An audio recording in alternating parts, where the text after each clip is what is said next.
It's okay to be said. ہر انسان کی زندگی میں کچھ نہ کچھ ایسا ہے کہ اسے غم آئیں گے، اور یہ اللہ نے لائف کی نیچر بھی یہی بتائی کہ الذی خلق الموت والحیات لیبلوکم ایکم احسن عملا، کہ میں دیکھوں گا تم میں سے بہترین عمل والا کون ہے. کہ یس اندھیرا بھی چھا جاتا ہے اور وہ پورا کا پورا چھا جاتا ہے، لیکن کبھی بھی اندھیرا پورا کا پورا نہیں رہتا ہے. صبح ہوتی ہی ہوتی ہے، کبھی بھی سچویشن سیم نہیں رہتی. تو مومن کو کبھی بھی ہوپ لیس نہیں ہونا چاہیے کسی بھی سچویشن کے بارے میں.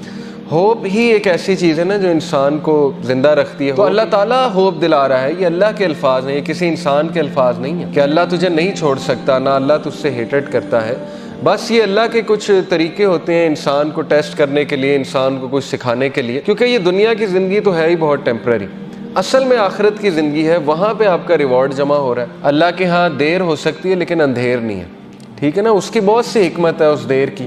اللہ تعالیٰ پتہ نہیں آپ کو کیا ریمائنڈر دینا چاہ رہا ہے، آپ سے کیا آپ کو ٹھیک کرنا چاہ رہا ہے، آپ کے کون سے سکلز کو باہر لانا چاہ رہا ہے. اللہ کیا وہ ہی نہیں جانے گا جس نے تمہیں تخلیق کیا ہے؟ کیا اس کو ہی نہیں پتا کہ تم کس سچویشن میں ہو، تم کس غم میں ہو؟ اللہ سے ہوپ لگائیں گے نا تو ایمٹی ہینڈ نہیں آئیں گے. نو تو ہے ہی نہیں نا، ہوپ لیسنس تو ہے ہی نہیں اللہ کے ہاں.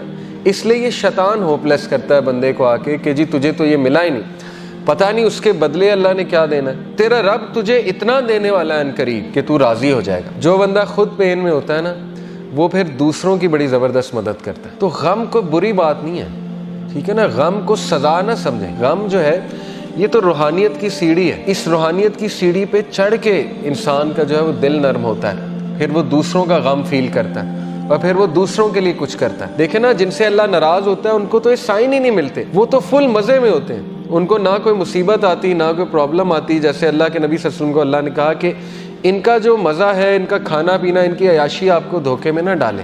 یہ اللہ تعالیٰ ان کو ڈھیل دے رہا ہے، یعنی اللہ ان سے اس حد تک ناراض ہو چکا ہے کہ اللہ ان کی کیئر ہی نہیں کر رہا. جس شخص سے اللہ ناراض ہو جاتا ہے تو پھر اللہ کے نبی نے کہا کہ پھر اللہ تعالیٰ اس کی وہ بھٹکتا رہے اور وہ جس وادی میں مرے اللہ کو اس کی کوئی فکر نہیں ہے.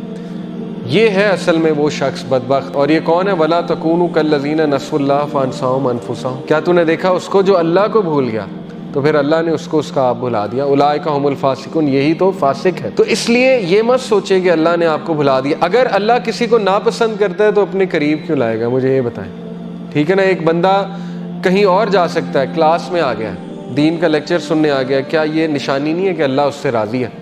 ورنہ تو اللہ تعالیٰ چاہتا اسے کہیں اور لے جاتا، اللہ اس کی کیئر چھوڑ دیتا. اگر ایک بندہ گناہ میں اور وہ دعا کیے جا رہا ہے اللہ سے کہ اللہ مجھے کسی طرح نکال دے اس سے، تو اللہ تعالیٰ اس کو شاید کوئی غم بھیج دے، کوئی ٹیسٹ اور ٹرائل میں ڈال دے اور وہ بندہ اللہ کے قریب آ جائے. اللہ سے امید لگانی ہے، انسانوں سے نہیں. بیچ میں کوئی پھر وہ شرک نہیں ہونا چاہیے، بیچ میں نہیں کوئی ہونا چاہیے اینٹی. ساری کی ساری امید اللہ تعالیٰ سے ہے. پھر آپ دیکھیں اللہ تعالیٰ جلد آپ کو ایسی چیز دے دے گا کہ آپ کا غم اللہ ہلکا کر دے گا.